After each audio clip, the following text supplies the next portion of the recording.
fast track বুলি ক'লে আমি সাধাৰণ মানুহ হিচাপে যদি ভাবো আমাৰ মনত এনেকুৱা এটা ভাৱ হয় যে ফাষ্ট ট্ৰেক মানে খুব ফাষ্ট আপোনাৰ একেবাৰে মানে বুলেট ট্ৰেইন আৰু যিটো নৰ্মেল ট্ৰেইন তেনেকুৱা এটা ধাৰণা আমাৰ হয় একচুৱেলি তেনেকুৱাও নহয় ফাষ্ট ট্ৰেক হ'লেও আপুনি চাওক সেইটো আইনৰ প্ৰক্ৰিয়াৰ মাজেদিয়ে যাব লাগিব জুবিন গাৰ্গৰ যিটো গোচৰৰ কথাটো আমি কৈ আছো গতিকে ইয়াতে 394 জন সাক্ষী আছে এই সাক্ষীৰ ডিটেইল সাক্ষ্য ল'ব লাগিব কিন্তু ইয়াতে এটা কথা আছে আপোনাৰ যে 394 জন সাক্ষীৰেই যে সাক্ষ্য ল'ব লাগিব তেনেকুৱা নহয় ইয়াতে যিটো পাব্লিক প্ৰসিকিউটৰ হিচাপে যিটো স্পেচিয়েল টিম ৰাজ্য চৰকাৰে বনাই দিছে তেওঁলোকৰ এটা পাৱাৰ আছে এটা ডিসক্ৰিপশন আছে যে তেওঁলোকে এই 394 জন সাক্ষীৰ ভিতৰত বাছি ধৰক 100 জন সাক্ষী ল'ব পাৰে বা 50 জনো ল'ব পাৰে এইটো তেওঁলোকৰ নিজা সিদ্ধান্ত হ'ব যে কোন কিজন সাক্ষীৰ সাক্ষ্যই এই গোচৰটো দোষী সাব্যস্ত কৰিব পাৰিব সাক্ষী দি তেওঁলোকক সাক্ষী হিচাপে সিলেক্ট কৰি পেলাই যদি কোৰ্টত তেওঁলোকৰ জবানবন্দীসমূহ লয় বা সাক্ষী লয় তেতিয়ালে গোচৰটো খুব দীঘলীয়া নহব কম সময়ৰ ভিতৰতে সম্পন্ন হোৱাৰ সম্ভাৱনা আছে আৰু এটা কথা আছে আপুনি চাওক আমি সবেই জানো এই যিখন অভিযোগনামা চাৰ্জশিট বুলি আমি কওঁ এই অভিযোগনামাখন প্ৰায় 12000 পৃষ্ঠাৰ ওপৰত আছে ইয়াতে 2500 পৃষ্ঠাত আপোনাৰ গোটেই মানে ডেসক্ৰিপশন অফ দি অফেন্স খিনি লিখা আছে আৰু বাকি যিখিনি পৃষ্ঠা এইখিনি ধৰক এভিডেন্স ম্যাটেৰিয়েল কি কালেক্ট কৰিলে কি পালে কি নাপালে গোটেই তথ্যসমূহ তাতে সংলগ্ন হৈ আছে গতিকে এইখিনি তথ্যসমূহ কোৰ্টত তন্নকে প্ৰুভ হ'ব লাগিব যে এই ইয়াতে যিহেতু মাৰ্ডাৰ আপোনাৰ হৈ আছে হত্যাকাণ্ড বুলি যিহেতু গোচৰটোত চাৰ্জশিট দাখিল হৈছে কোনে কি কাৰণত কেনেকে হত্যা কৰিলে এই একিউজ সকলৰ ভিতৰত সেই গোটেইটো বিয়ন্ড অল ৰিজনেবল ডাউট আপোনাৰ প্ৰুভ হ'ব লাগিব যদি beyond all reasonable doubt prove নহয় তেতিয়াহলে আপোনাৰ মানে একিউজ সকল হাৰি যোৱাৰ সম্ভাৱনা আছে গতিকে হেতু কাৰণে মানে প্ৰসিকিউশনে খুব নিয়াৰিকে আপোনাৰ তন্নকে আপোনাৰ এই সাক্ষীসমূহৰ সাক্ষ্য ল'ব লাগিব আৰু ইয়াতে এনেকুৱা নহয় যে ফাষ্ট ট্ৰেক হল বুলি যে 6 মাহতে আপোনাৰ গোচৰটো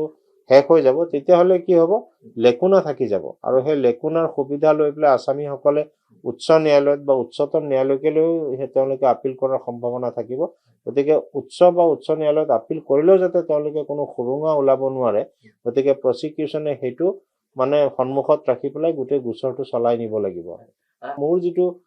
সীমিত জ্ঞান বা সীমিত যিটো নলেজ তাৰ পৰা মই দেখিছো ৰঞ্জন দৈমাৰীৰ ফাষ্ট ট্ৰেক কোৰ্টটো পালো আমি তাৰ পিছত আমি এতিয়া বৰ্তমান অভিনীলৰ লগত জড়িত হৈ আছো আৰু এতিয়া ৰিসেন্টলি গৈ পেলাই জুবিন গাৰ্গৰ ফাষ্ট ট্ৰেক কোৰ্ট কনস্টিটিউট কৰাৰ কথা বতৰা চলি আছে গতিকে ৰঞ্জন দৈমাৰীৰ যিটো গোচৰ আছিলে তাতে মই যোৱাকালি গম পালো যে 11 মাহৰ ভিতৰত গোটেই গোচৰ প্ৰক্ৰিয়াটো সম্পূৰ্ণ হৈছিল তাতে প্ৰায় 600ৰ ওপৰ সাক্ষী আছিলে গতিকে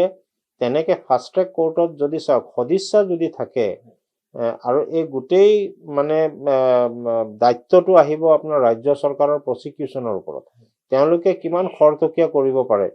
আৰু ইয়াতে আৰু এটা কথা আছে যে আমাৰ যিটো বিধি আছে বিএনএছএছ বুলি আমি যিটো কওঁ তাতে এটা প্ৰভিজন আছে যে আপুনি ডে টু ডে হিয়াৰিংও ল'ব পাৰে মানে ডে টু ডে শুনানিৰো ব্যৱস্থা কৰি দিব পাৰে তেতিয়া কি হ'ব আপুনি চাওক যদি আজি আপুনি দেখিছে এতিয়া 9টা 10টা ডেট পাৰ হৈ গ'ল চাৰ্জশিট 12 ডিসেম্বৰত ফাইল হৈছে তাৰ পিছৰ পৰা আজিলৈকে ডিসেম্বৰৰ পৰা আমি মাৰ্চ মাহ আহি পালো এই 3 মাহত প্ৰায় 9-10টা ডেট পাৰ হৈ গ'ল কিন্তু গোচৰটো খুব এটা খৰতকীয়া হোৱা নাই যেটো চাৰ্জ ফ্ৰেমিং ষ্টেজটো এতিয়ালৈকে আহি পোৱা নাই গতিকে এনেকে যদি চলি থাকে তেতিয়াহলে তো এই 10-20 বছৰ লাগি যাব গতিকে আমাৰ এই জীৱনকালত আৰু আমি এই গোচৰৰ সমাপ্তি হোৱা যে দেখা পাম সম্ভাৱনা খুব কম গতিকে হেতু কাৰণে ফাষ্ট ট্ৰেক কোৰ্টৰ লগত ৰাজ্য চৰকাৰৰ ওচৰত মোৰ আৰু এটা অনুৰোধ যাতে ডে টু ডে হিয়াৰিংৰো যাতে ব্যৱস্থা কৰি দিয়ে তেওঁলোকে গতিকে হেতু যেহেতু আইনত ব্যৱস্থা আছে হেতু কৰিব পাৰে ময়ো বিচাৰিম যে ফাষ্ট ট্ৰেক মানে অতি সোনকালে গোচৰটো নিষ্পত্তি হ'ব লাগে এবছৰ হওক বা যদি 2 বছৰ বা 1.5 বছৰৰ ভিতৰত এই গোচৰটো নিষ্পত্তি হয় আমি ধন্য মানিব লাগিব কিন্তু এতিয়া চাওক এটা কথা আপোনাক মই কৈ দিওঁ আইনত কেস টু কেস বেসিস আপুনি ডিফাৰ কৰে মানে এটা কেছত মানে আপুনি যেনেকে গোচৰ প্ৰক্ৰিয়াটো চলিব হেতুৰ কম্পেৰিজন আপুনি আৰু এটা কেছৰ লগত কৰিব নোৱাৰে কাৰণ তাৰে সাক্ষী তাৰে সিচুৱেশন কোনোবা এজন সাক্ষী হয়তো অসুস্থ হৈ যাব পাৰে বা আজি কিবা উকিলসকলৰো অসুবিধা আহিব পাৰে গতিকে এই এনেকুৱা ধৰণৰ সিচুৱেশনসমূহ গোচৰটো চলি থকাত যে এই কেছটোত যে নাহিব হেতু আপুনি পূৰ্ব অনুমান আজি কৰিব নোৱাৰে গতিকে হেতু কাৰণে মানে অভিনীল গোচৰত 8 বছৰ লাগিছে কাৰণে